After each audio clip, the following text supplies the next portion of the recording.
A guys, welcome back to the channel. Usually நம்ம agile பற்றியோ scrum framework பற்றியோ தான் பேசுவோம். பட் இன்றைக்கு இந்த மைக் முன்னாடி உட்காந்து பேசுகிற இந்த வாய்ஸ்க்கு பின்னாடி இருக்கிற ஒரு உண்மையை நான் உங்ககிட்ட ஷேர் பண்ண போகிறேன். சின்ன வயசில் மார்க்ஸ் கொட்டும். டீச்சர்ஸ்க்கு எல்லாருக்கும் நான் ரொம்ப பிடிச்ச பையனாக இருந்தேன். பேப்பரில் நான் ஒரு பேப்பர் ஹீரோ, பட் ரியாலிட்டியில் நான் ஒரு கோஸ்ட். ஸ்கூலில் சார்னு அட்டனன்ஸ் எடுக்கிறப்போ ப்ரெசன்ட் சார்னு சொல்கிறதுக்கு முன்னாடி என் நெஞ்சு ரொம்ப ஃபாஸ்ட்டாக பீட் பண்ணும். ஏன்னா ப்ரெசன்ட் சார்னு வருமா இல்லை ப்ரெசன்ட் கூட ஒழுங்காக சொல்ல மாட்டேனா அப்படின்ற பட்சத்தில் நிறைய டைம்ஸ் கை மட்டும் தான் தூக்குவேன். வாயை திறந்து ப்ரெசன்ட்னே சொல்ல மாட்டேன். இந்த பயத்துலேயே நான் ஒரு பேக் பெஞ்சில் உட்காந்து ஒரு ஆள் தெரியாமலே வந்துட்டேன். பேப்பரில் ஹீரோவாக இருந்த எனக்கு வாயை திறந்து பேசவே தெரியல. சரி, ஸ்கூல் தான் முடித்தோம். ஸ்கூலில் நல்லா ஸ்கோர் பண்ணோம்.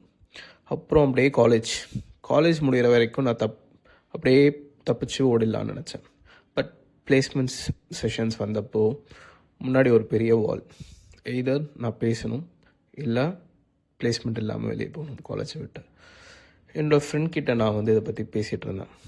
அப்போது செல்ஃப் இன்ட்ரடக்ஷன் அது ஒன்று தான் மேஜராக இன்டர்வியூஸில் கேட்க போகிற கொஷின். அதுக்கப்புறம் என்ன நடக்கும்ன்றது யாருக்கும் தெரியாது. அட்லீஸ்ட் செல்ஃப் இன்ட்ரடக்ஷனாச்சும் நம்ம ஒழுங்காக பேசணும் அப்படின்றதுக்காக நான் உங்ககிட்ட ஹெல்ப் கேட்டேன். என்னால் அவகிட்ட ஐ இதை பேசுகிறதுக்கே என்னால் ரொம்ப கஷ்டப்பட்டேன். அதை உண்மையாகவே she was there with me for more than 3 to 4 hours.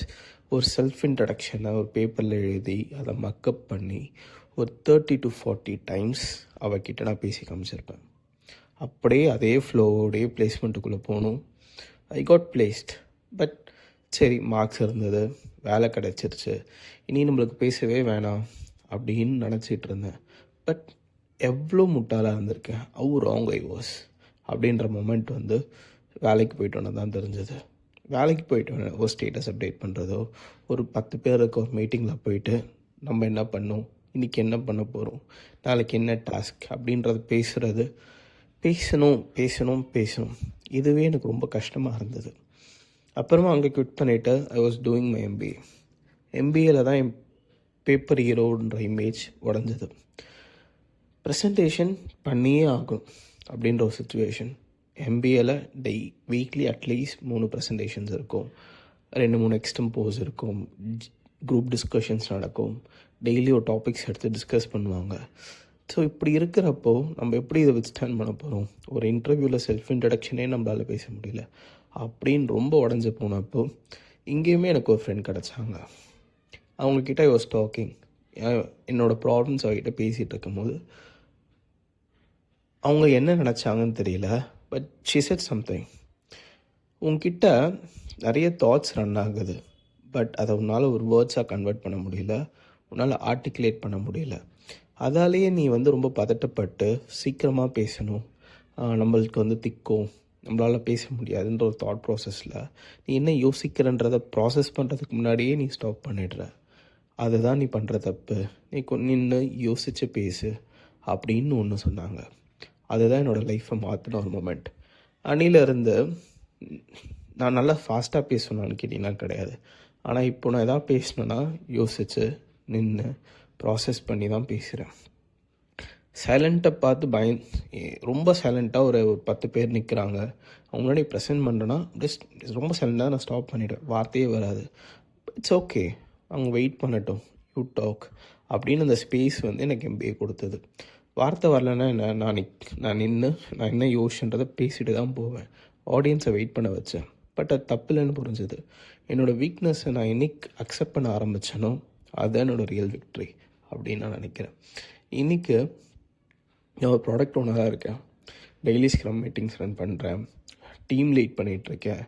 International clients, I talk with all the international clients, US client, Australia, UK, Canada, இது மாதிரி எல்லா ரீசனில் இருக்க கிளைண்ட்ஸ் கூடயுமே இன்ட்ராக்ட் பண்ணுறேன், ஃபீச்சர்ஸ் எக்ஸ்பிளைன் பண்ணுறேன், ப்ராடக்ட் விஷன்ஸ் பேசுகிறோம், ஸ்டேக் ஹோல்டர்ஸ் மீட்டிங் ரன் பண்ணுறோம், கஸ்டமர்ஸ் கிட்ட பேசுகிறோம், அவங்க இஷ்யூஸ் என்னென்னு அண்டர்ஸ்டாண்ட் பண்ணுறோம், அவங்கக்கிட்ட நம்ம கான்வர்சேஷன் பில்ட் பண்ணி அவங்க இஷ்யூஸ் என்னென்னு அட்ரெஸ் பண்ணி அதுக்கு நம்ம சொல்யூஷன்ஸ் கொடுக்குறோம். ஸோ ஸ்டாமரிங் இருக்கிறது ஒரு வீக்னஸ் இல்லை, அது ஒரு சூப்பர் பவர். பட் அது இருக்குன்றதை முதல்ல அண்டர்ஸ்டாண்ட் பண்ணி அதை எப்படி கோப்பப் பண்ணி வரணுன்றதை யோசிக்கிறது தான் ரொம்ப இம்பார்ட்டண்ட்.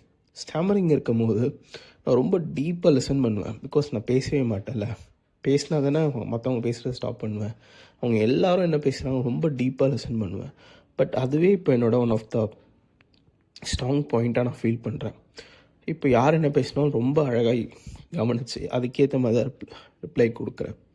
அஜைலில் டெய்லி ஸ்டாண்டப்னு ஒரு சேலஞ்ச் தான். பட் நான் ஓப்பனாக என் டீம் கிட்ட நிறைய தடவை சொல்லியிருக்கேன், I stammer sometimes but product vision is very clear. Once நீங்கள் உங்கள் இம்பர்ஃபெக்ஷனை அட்மிட் பண்ணிட்டீங்கனாலே அது உங்கள் சூப்பர் பவராக மாறிடும். நீங்களும் ஒரு பேப்பர் ஹீரோவாக இருக்கலாம், பட் உங்கள் வாய்ஸ் வெளியே வரணும். Accept who you are. இந்த வீடியோ ஏன் போடணும்னு எனக்கு தோணுச்சு அப்படின்னா, மார்க்ஸ் வந்து ஜஸ்ட் அ கேட் பாஸ். இது வந்து நாங்கள் ரொம்ப அண்டர்ஸ்டாண்ட் பண்ணுறதுக்கு ரொம்ப டைம் எடுத்துக்கிட்டோம். இட்ஸ் ஆல்மோஸ்ட் நான் ஒரு 7 years ஆச்சு. 12th ஸ்டாண்டர்ட் வரைக்கும் படி, மார்க்ஸ் தான் முக்கியம் அப்படின்னு சொன்னாங்க. காலேஜ்லேயுமே அவ்வளோ பெரிய அண்டர்ஸ்டாண்டிங் கிடையாது. கம்யூனிகேஷன் முக்கியம்னு சொல்லுவாங்களே தவிர மார்க்ஸ் முக்கியம், கம்யூனிகேஷன் இதை நீங்கள் வெயிட் பண்ணுவீங்கன்னா மார்க்ஸ் தான் வெயிட் பண்ணுவாங்க, communication goes second. But the reality in the world is different. Communication is more important. Skill set is more important than your marks. So skills and your identity தான் உங்கள் life. So நீங்களும் என்ன மாதிரி struggle பண்ணுற ஒரு ஆளாக இருந்தீங்கன்னா எங்கள் டீமில் நீங்கள் எங்கள் கீழே ஒரு இமெயில் அட்ரஸ் இருக்கும், ரைட் டு அஸ்.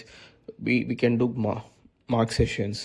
இது மாதிரி அதை கான்ஃபிடென்ஸ் பில்ட் பண்ணுறதுக்கு we can talk with we have people of certain people who can help you out. So நம்ம சேர்ந்து ப்ராக்டிஸ் பண்ணுவோம். இது ஸ்ப்ரிண்ட் மாதிரி தான், ஸ்ப்ரிண்ட் பை ஸ்ப்ரிண்ட் இம்ப்ரூவ் பண்ணலாம். இது போட்டதுக்கு இம்பார்ட்டன்ட் ரீசனே, நம்ம எந்த ஸ்டாண்டர்ட்லேருந்து நாங்கள் வந்திருக்கோம், இந்த சேனல் என்ன பேச போகிறோம். இந்த சேனலில் வந்து ஆல்ரெடி ஒரு இன்ட்ரடக்ஷன் வீடியோ போட்டிருப்போம், அஜயல் பற்றி பேச போகிறோம், ரியல் வேர்ல்டு எக்ஸ்பீரியன்ஸோட பேசுகிறோன்னு சொல்லிட்டு.